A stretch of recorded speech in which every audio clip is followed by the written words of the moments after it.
दोस्तों नमस्कार, आदाब, सत श्री अकाल। उर्मिलेश संवाद के इस कार्यक्रम में आपका बहुत बहुत स्वागत है। मैं हूं उर्मिलेश।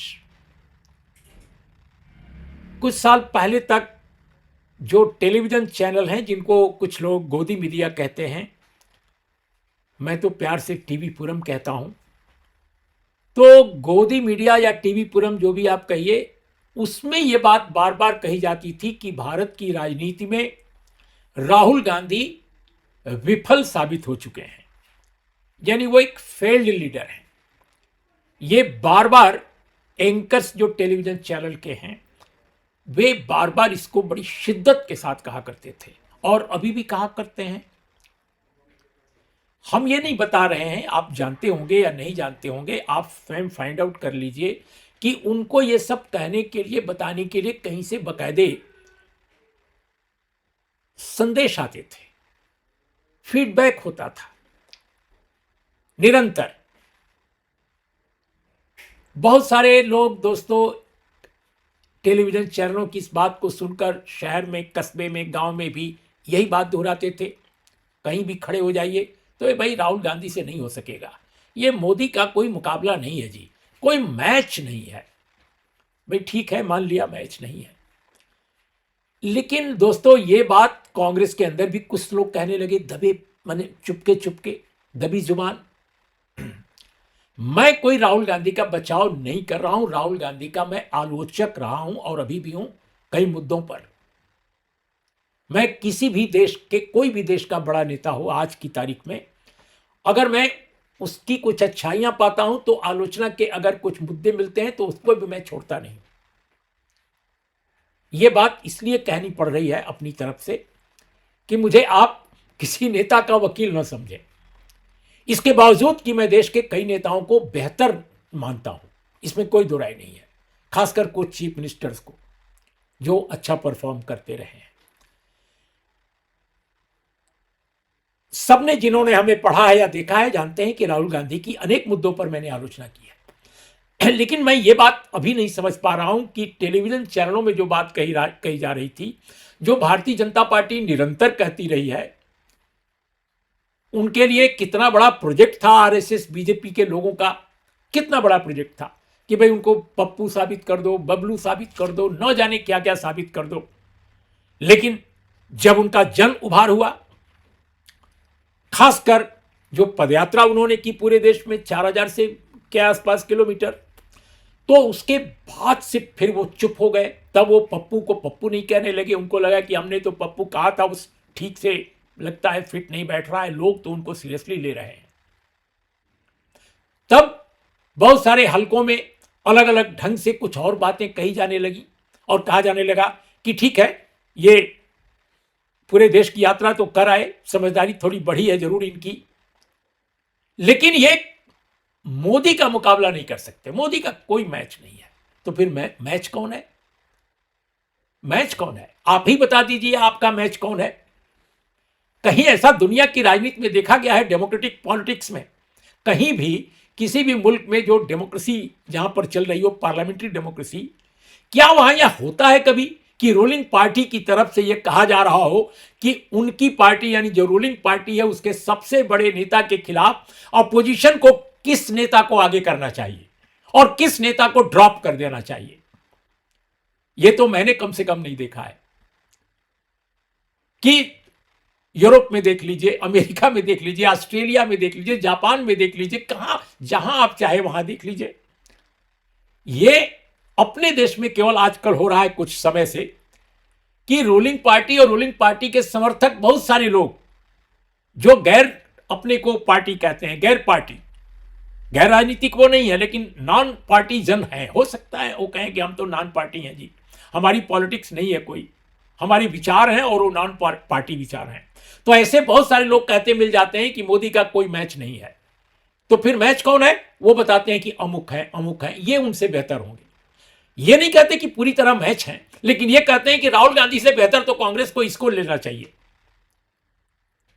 अब ये बात दोस्तों केवल बीजेपी के दायरे में नहीं कही जा रही है, या बीजेपी समर्थकों की तरफ से नहीं कही जा रही है, या यूं कहा जाए कि जो अपने को नॉन पार्टी इंटेलेक्चुअल्स कहते हैं, लेकिन हैं राइट विंग हिंदुत्व समर्थक, केवल उनकी तरफ से नहीं कही जा रही है। अब इधर लिबरल्स, सो कॉल्ड जो लिबरल्स हैं, जो सो कॉल्ड प्रोग्रेसिव हैं, और जो सोशल मीडिया के प्लेटफॉर्म्स पे भी काम कर रहे हैं, बहुत सारे ऐसे लोग, बहुत सारे ऐसे लोग जो पहले टेलीविजन चैनलों के दौरान स्टार हुआ करते थे, खासकर यूपीए राज में तो सबसे बड़े स्टार उनको माना जाता था, वैसे लोग जो अब उन टेलीविजन चैनलों पर नहीं हैं और सोशल मीडिया के थ्रू काम कर रहे हैं, कॉलम लिखते हैं अंग्रेजी में, वे भी कह रहे हैं, पढ़े लिखे लोगों में कहा जा रहा है, जो गैर जर्नलिस्ट हैं वो भी कह रहे हैं कि साहब बहुत देख लिया राहुल गांधी को, उनसे नहीं हो पाएगा।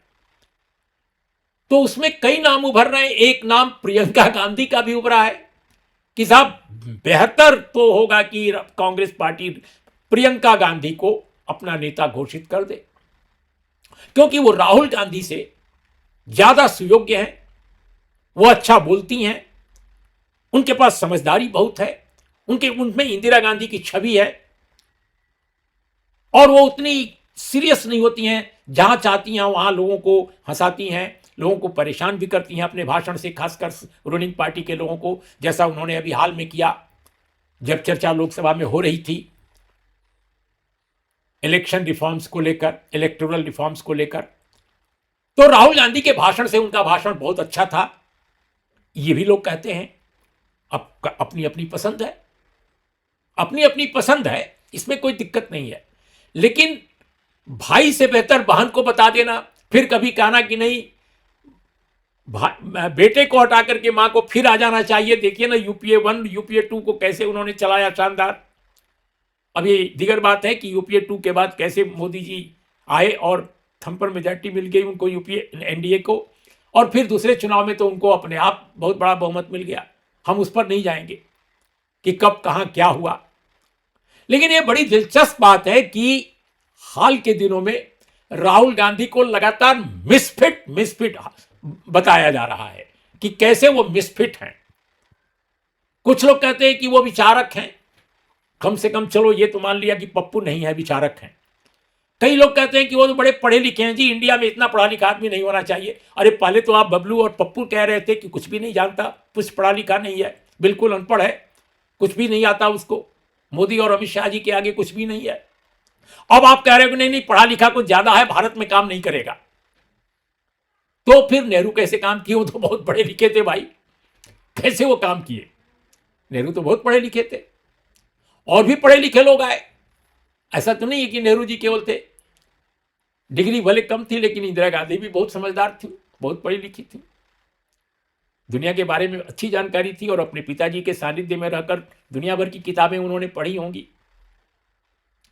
इसके अलावा और भी प्राइम मिनिस्टर थे। नरसिंहा राव के बारे में कहा जाता है कि वो तो उद्भट विद्वान थे। विश्वनाथ प्रताप सिंह भी कुछ कम पढ़े लिखे नहीं थे। मोरारजी देसाई। इसके अलावा भी बाद के दिनों में भी आप देख लीजिए, इंद्र कुमार गुजराल, बहुत सारे लोग आए हैं। लेकिन अभी कहा जा रहा है कि जो कुछ भी हो, अब ये जो मामला है कि राहुल गांधी से मोदी नहीं हारेंगे।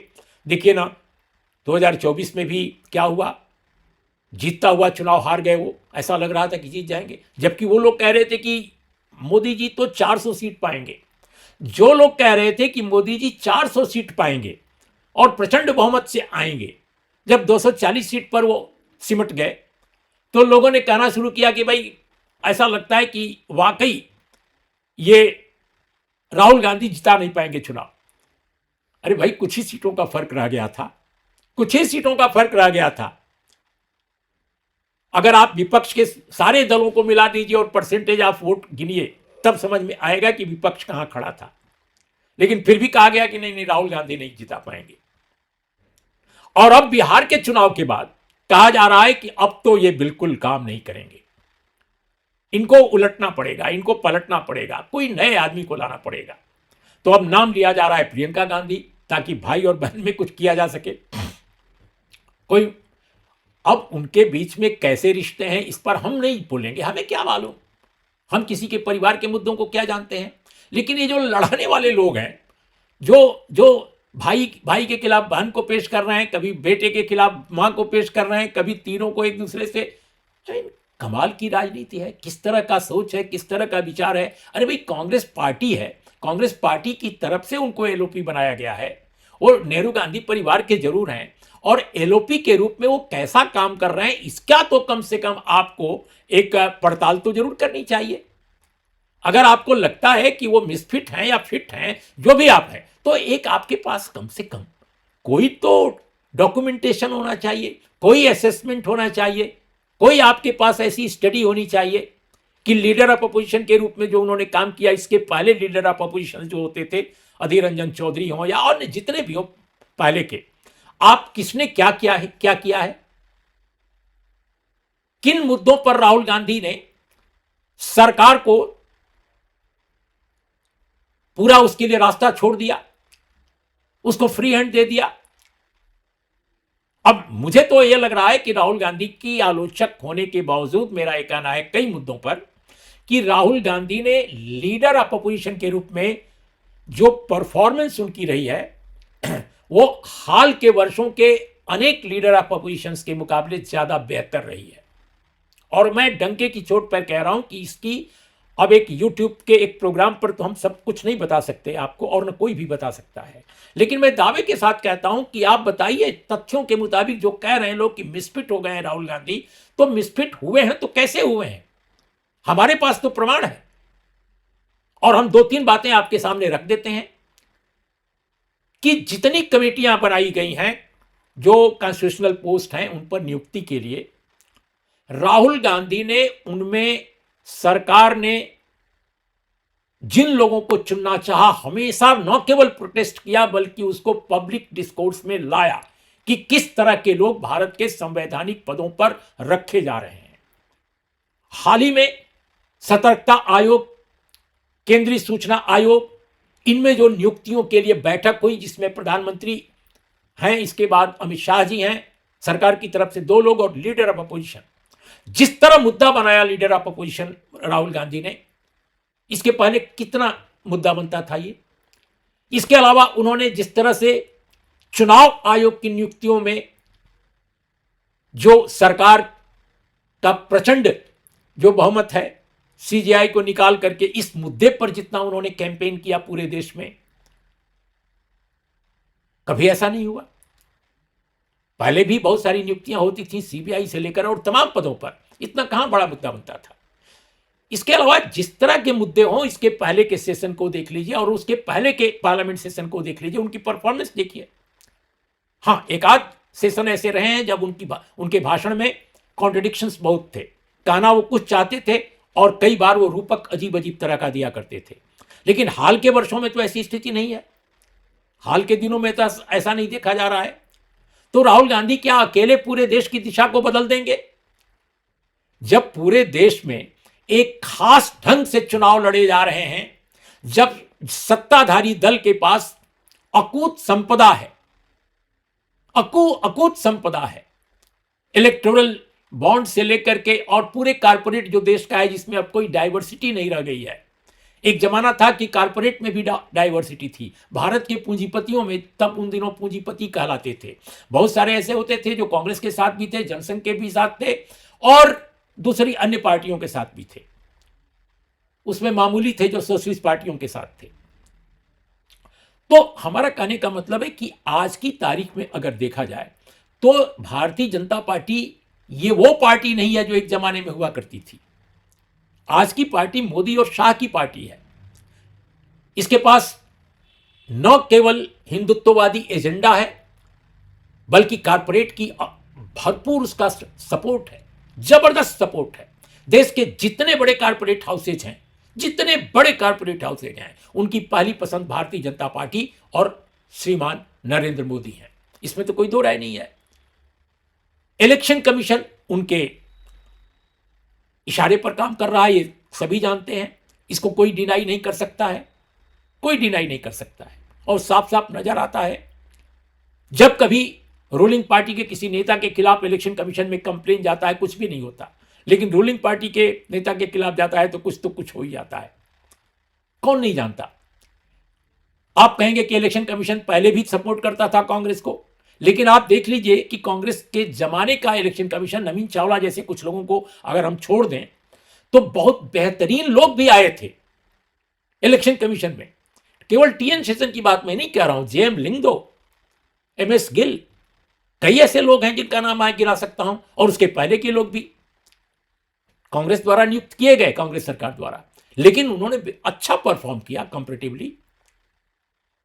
तो इसलिए मुझे ऐसा लगता है दोस्तों, जो लोग आज ये कह रहे हैं कि राहुल गांधी मिसफिट हो गए और चाहते हैं बीजेपी स्टाइल में कि कौन अच्छा हो सकता है, तो जैसे बीजेपी के लोग, अमित शाह जी कहते हैं कि बिहार का चुनाव जो विपक्ष हारा है वो ईवीएम के कारण या चुनावी चोरी के कारण नहीं आ रहा है, कोई गड़बड़ी के कारण नहीं आ रहा है, चुनाव संबंधी लीडरशिप उनके पास नहीं थी। यानी तेजस्वी यादव राहुल गांधी की लीडरशिप के कारण हारा है, उनकी कमजोरियों के कारण हारा है। यानी लीडरशिप बदल जाए तो शायद वो जीत भी सकता है, चाहे जितनी चुनावी धांधली हो जाए।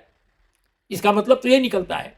यही बात कुछ लिबरल प्रोग्रेसिव अपने को मानने वाले जो मीडियाकार हैं, टिप्पणीकार है, मैं मीडियाकार कह रहा हूं जानबूझकर, तो वो भी ये बात कह रहे हैं अपने ढंग से कि भाई इनको अगर हटा दिया जाए तो जरूर कुछ दम बढ़ सकता है, कुछ ताकत बढ़ सकती है अपोजिशन की।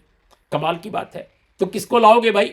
एक जमाना था जब, याद है, इंडिया ब्लॉक बना था कुछ ही वर्ष पहले, तो लोग कहते थे राहुल गांधी से नहीं चलेगा, ये आप इसके लिए नीतीश कुमार जी को लाइए, नीतीश कुमार जी को कन्वीनर बनाइए, ठीक हो जाएगा। नीतीश कुमार जी बीजेपी के साथ फिर चले गए। कुछ लोगों ने कहा ममता बनर्जी को लाइए, वो तो गजब की लीडर हैं, तूफानी लीडर हैं, बीजेपी को तुरंत परास्त कर लेंगी। लेकिन ममता बनर्जी ने क्या क्या किया बीच में हम नहीं कहेंगे, क्योंकि वो आज हमारा विषय नहीं है, लेकिन बस इशारों में कह दें कि इंडिया ब्लॉक ने जिन जिन इश्यूज को अपना प्रमुख मुद्दा बनाया, उन पर सब पर उनकी डिफरेंस ऑफ ओपिनियन थी, और उसमें जातिवार राष्ट्रीय जनगणना का सवाल भी शामिल है। सोशल जस्टिस के ज्यादातर इश्यूज पर ममता बनर्जी पीछे हट जाती थी। फिर किसको बनाएंगे फिर? तो फिर अंत में बात आ गई कि नहीं, राहुल गांधी बने रहें भाई, यही हमारे मुख्य नेता बने रहें। तो ये हाल रहा है। अब आपको मैं बताऊं कि जो लोग कह रहे हैं कि प्रियंका गांधी से ही बात बनेगी, मैं मानता हूं कि जो लोग ऐसी बात कह रहे हैं वो कोई ऐसा नहीं कि प्रो बीजेपी हैं, वो प्रो आरएसएस हैं, ऐसा नहीं है। लेकिन वो लोग प्रो प्रियंका जो अपनी लॉजिक दे रहे हैं, वो इसलिए नहीं दे रहे हैं कि उनको लगता है कि प्रियंका गांधी सचमुच चमत्कार कर देंगी। उनको मालूम है कि प्रियंका गांधी 2019 में चुनाव के पहले आई थी भारत की राजनीति में, और जनरल सेक्रेटरी बनी थी उत्तर प्रदेश के ईस्ट पार्ट, यानी पूर्वी उत्तर प्रदेश की, वो इंचार्ज बनाई गई थी, incharge all India general secretary के तौर पे। प्रियंका गांधी ने उत्तर प्रदेश में कौन सा चमत्कार कर दिया था उस समय? कौन सा चमत्कार कर दिया था? फिर 2022 में भी वो पूरे उत्तर प्रदेश की एक तरह से सर्वे सर्वा थी। 2022 के चुनाव में क्या परफॉर्म किया विधानसभा के? तो ये जादू का कोई चिराग नहीं है भाई, जादुई चिराग नहीं है कि जब चाहे तब कोई आएगा और चमत्कार कर देगा। चमत्कार का जमाना चला गया। अब परिवार से कोई चमत्कार नहीं बनता है, इसके लिए विचार चाहिए और संगठन चाहिए। और मेरा यह मानना है दोस्तों, बिल्कुल किसी की कोई परवाह किए बगैर कि क्या कोई कहेगा, कि राहुल गांधी के पास विचार हैं लेकिन संगठन की क्षमता नहीं है। अगर राहुल गांधी ने अपनी पदयात्रा के दौरान जहां जहां वो गए देश के विभिन्न हिस्सों में, अगर पदयात्रा के दौरान संगठन बनाने पर जोर दे दिया होता कि जहां वो जाते वहीं संगठन मजबूत कर देते, जैसे महात्मा गांधी किया करते थे। महात्मा गांधी चंपारण गए, चंपारण में संगठन बन गया। महात्मा गांधी पटना में रहे, पटना में कांग्रेस मजबूत हो गई पूरे बिहार में।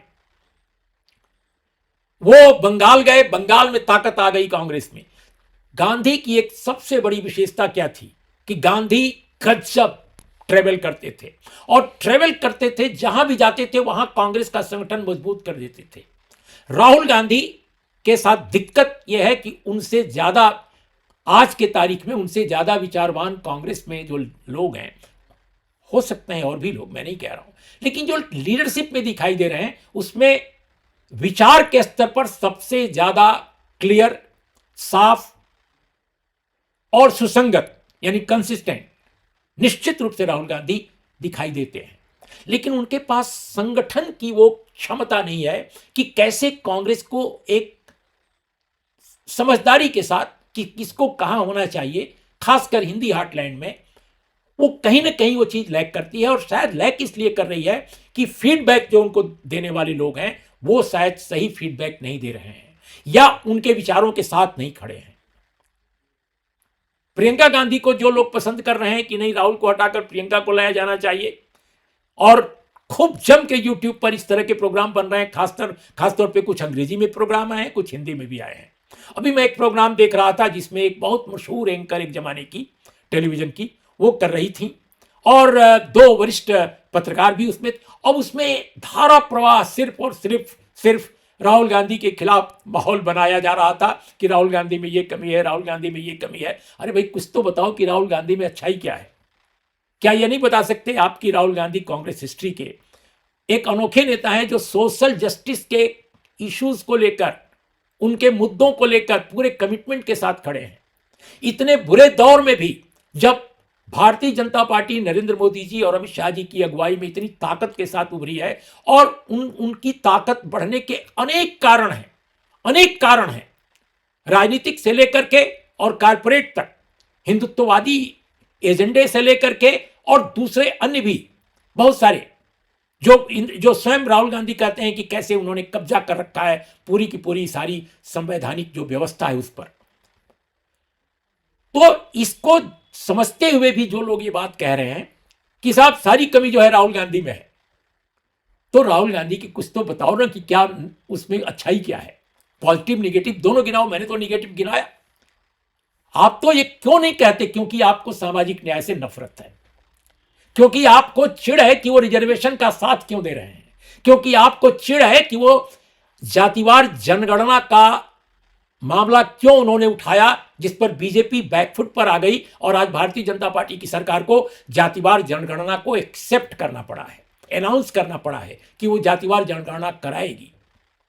दोस्तों, आज की तारीख में राहुल गांधी की कांग्रेस या खड़गे की कांग्रेस अगर 20 साल पहले के कांग्रेस की तरह बर्ताव करेगी तो वह भी नहीं रह पाएगी जो आज बची हुई है। अगर वो अपर कास्ट के केवल कंसर्न्स को उनके इश्यूज के हिसाब से, उनके नेतृत्व के हिसाब से और उनके पार्टिसिपेशन के हिसाब से, उनके दबाव, उनके सुझाव के हिसाब से अगर पहले की तरह चलेगी तो कांग्रेस नहीं बचेगी। आज तो बची हुई है, कम से कम आज तो वो ताकत के साथ खड़ी है, चाहे भले कई चुनाव हार चुकी हो, लेकिन एक ताकत है उसके पास। तो इसीलिए है क्योंकि राहुल गांधी ने इस बात को समझा कि उनके पिता राजीव गांधी के दौर में, नरसिंहा राव के दौर में, या इवन उनकी माता जी इंदिरा गांधी के दौर में जो गलतियां हुई, उन गलतियों को दोहराने की जरूरत नहीं है। उनको नए वर्गों, नए समाजों, नए समुदायों की तरफ जाना पड़ेगा। और इसीलिए उन्होंने दलित, आदिवासी, ओबीसी, माइनॉरिटी कम्युनिटी और अपर कास्ट के प्रगतिशील, तरक्की पसंद लोगों को जोड़ना शुरू किया। और मैं समझता हूं कि विचार के स्तर पर राहुल का यह रास्ता बिल्कुल सही है। लेकिन जो लोग उनकी खुलकर निंदा कर रहे हैं कि भाई इनसे नहीं होगा, प्रियंका को लाओ, क्योंकि प्रियंका के पास सोशल जस्टिस का इस तरह का कोई एजेंडा नहीं है जैसा उनके भाई राहुल गांधी के पास है। क्योंकि राहुल गांधी न सिर्फ पढ़े लिखे ज्यादा हैं, बल्कि उनके पास विचारों की ऊर्जा है, विचारों का एक नया उनके पास पुंज भी है। और वो हाल के वर्षों में शायद धक्के जो खाए राजनीति में, जो विफलताएं उनको मिली और जो पढ़ाई लिखाई पहले की रही होगी, सबको आर्टिकुलेट करने के बाद शायद ये उनके अंदर एक नए विचार आए हैं, उभर कर आए हैं। मैं नहीं जानता कि इन विचारों को लेकर वो कितने आगे तक जाएंगे, कैसे जाएंगे, क्योंकि अभी तक कोई मशीनरी पार्टी में वो नहीं बना सके हैं जो इन विचारों को वाकई जमीन पर उतारे। लेकिन फिर भी वो बोल रहे हैं और उनके बोलने का फर्क पड़ा है समाज पर। अब एक दिक्कत यह है कि राहुल गांधी जिन लोगों के लिए बोल रहे हैं, दलित, आदिवासी, ओबीसी, माइनॉरिटी और अपर कास्ट के तरक्की पसंद हिस्से को, उनमें राहुल गांधी को लेकर अभी 100% की बात छोड़िए, 50% विश्वास भी नहीं पैदा हुआ है। अभी विश्वास का लेवल बहुत कम है, क्योंकि ऐसे लोग खासकर दलित, आदिवासी और ओबीसी वर्षों बरस से कांग्रेस की तरफ से निराश रहे हैं। तो अभी शायद और कुछ वर्ष लगेगा जब राहुल गांधी पर पूरा भरोसा उनका बनेगा, और जब यह बनेगा तो सचमुच चमत्कार हो सकता है राजनीति में। लेकिन राहुल ने अगर ये रास्ता भी छोड़ दिया, दबाव में ऐसे लोगों की जो आलोचना उनकी कर रहे हैं कि मिसफिट हो गए हैं, तो मैं समझता हूं कि सारे जो एफर्ट्स उनके हैं डिरेल हो जाएंगे, खत्म हो जाएंगे, और वो उनका कोई अर्थ नहीं रहेगा। तो दोस्तों, आज मैं यही कहना चाहता था कि जो लोग राहुल गांधी को मिसफिट बता रहे हैं, उनको ज़्यादा फिट कोई व्यक्ति या नेता तलाशने की ज़रूरत है और बताने की ज़रूरत है। ये सिर्फ आप किसी नेहरू गांधी परिवार में किसी और को चुन लें या कांग्रेस में किसी और को चुन लें, जो बीजेपी के लिए ज़्यादा आसान हो जाए। राहुल गांधी बीजेपी के लिए बहुत मुश्किल एक व्यक्तित्व हैं, बहुत मुश्किल चरित्र हैं कि किस मुद्दे पर वो राहुल गांधी की घेराबंदी करेगा। लेकिन ऐसे लोगों को अगर आप आगे लाएंगे जिनकी घेराबंदी बहुत बीजेपी आसानी से कर लेगी, तो फिर तो विपक्ष नेतृत्वहीन हो जाएगा और इस तरह भारतीय जनता पार्टी को फायदा ही फायदा होगा। तो दोस्तों, आज इतना ही। नमस्कार, आदाब, सत श्री अकाल।